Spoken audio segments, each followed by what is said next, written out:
membabitkan Iban, Kayan, Kenyah, dan banyak lagi pelbagai etnik Dayak.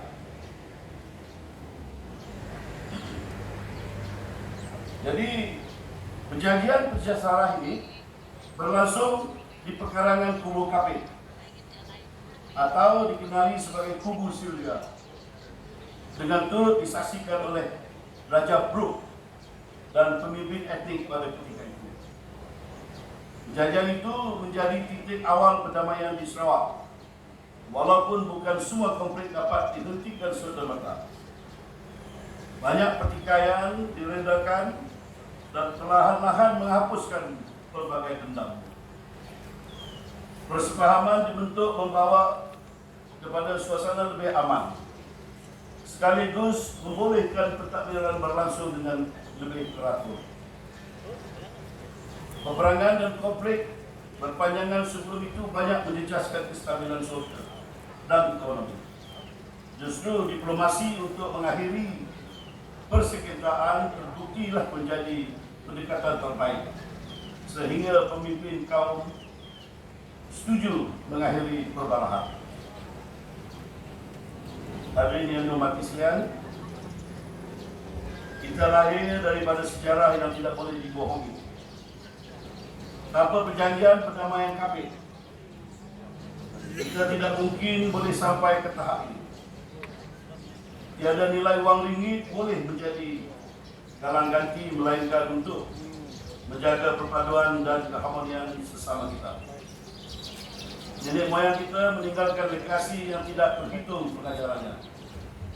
Maka menjadi tanggungjawab kita untuk meneruskan legasi perpaduan ini sebagai bekalan generasi mendatang. Apakah kisah sahabat lalu masih relevan hari ini? Apakah perdamaian itu masih signifikan pada tahun 2024 ini? Ya dan ya. Hakikatnya, peperangan tidak pernah berhenti. Ya mungkin tidak berlaku di negeri atau negara kita Malaysia, tetapi lihat sahajalah di pentas dunia sekarang. Peperangan dan penjajahan masih berjalan di beberapa negara. Yang ditindas, yang kehilangan harta benda, kehilangan ahli keluarga, kehilangan nyawa adalah rakyat yang tidak berdosa. Persekitaran yang aman membolehkan rakyat untuk memberi tumpuan kepada kemajuan, inovasi dan pembangunan. Keberbagai budaya, tradisi dan idea juga dapat berkembang dan memberi inspirasi kepada satu sama lain. Itulah persekitaran Kapit hari ini. Hasil dari perdamaian yang dicapai 100 tahun.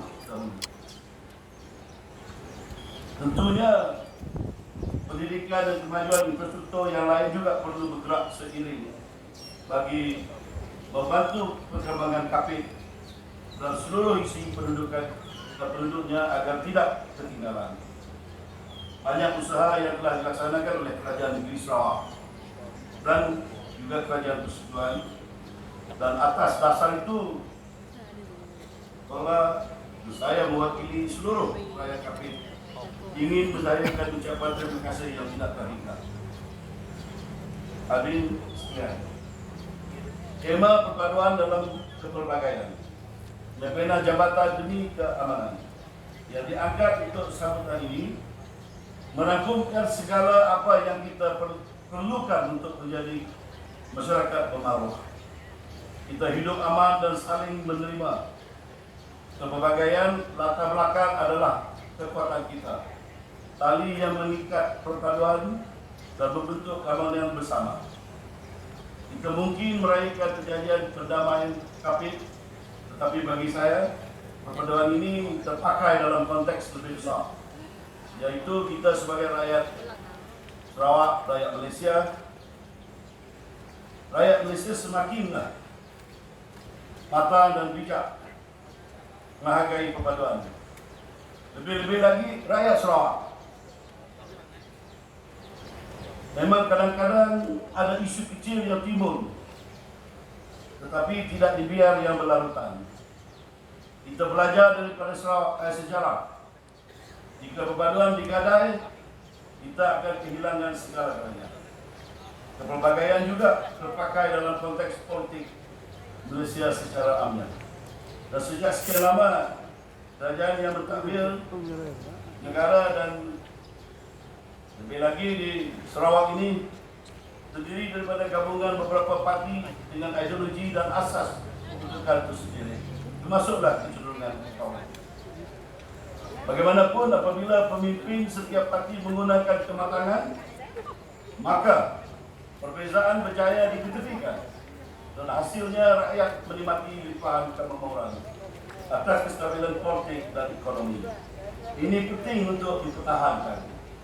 Contoh yang terdekat, tentulah Yang Amat Berhormat Premier kita sendiri, Abang Jo, yang telah menunjukkan contoh terbaik dalam mengenepikan perbezaan pahaman politik dan bersatu untuk memastikan kerajaan Sarawak yang stabil dapat ditubuhkan dengan kebaikan rakyat dan juga negeri dan negara. Kepribadian, kebijaksanaan dan pesona Abang Jo yang luar biasa telah menterjemahkan melalui kepimpinan beliau memudikan negeri Sarawak ini di bawah parti-parti UBS. Pemikiran beliau yang jauh ke hadapan dalam mencorak dan merangka masa depan negeri ini juga turut dikagumi kawan-kawan dan juga lawan. Malah di pentas dunia juga kepimpinan dan visi yang maju mendapat perhatian yang luar biasa. Sesungguhnya tidak keterlaluanlah jika saya katakan, jika kita memerlukan lebih ramai pemimpin seperti Abang Jo dalam membangunkan, memodernkan dan membawa banyak kemajuan kepada Sarawak dan juga Malaysia. Elemen adat budaya dan keperbagaian etnik, bangsa dan agama di negeri ini tidak diketepikan. Terima kasih, Yang Amat Berhormat Premier. Orang luar sering memuji dan hairan dengan keharmonian di Sarawak.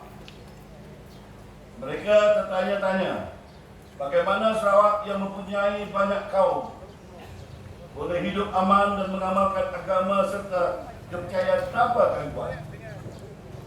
Tiada rusuhan, tiada kebencian. Apa yang ada ialah persahabatan tanpa mengenai keagamaan dan warna kulit.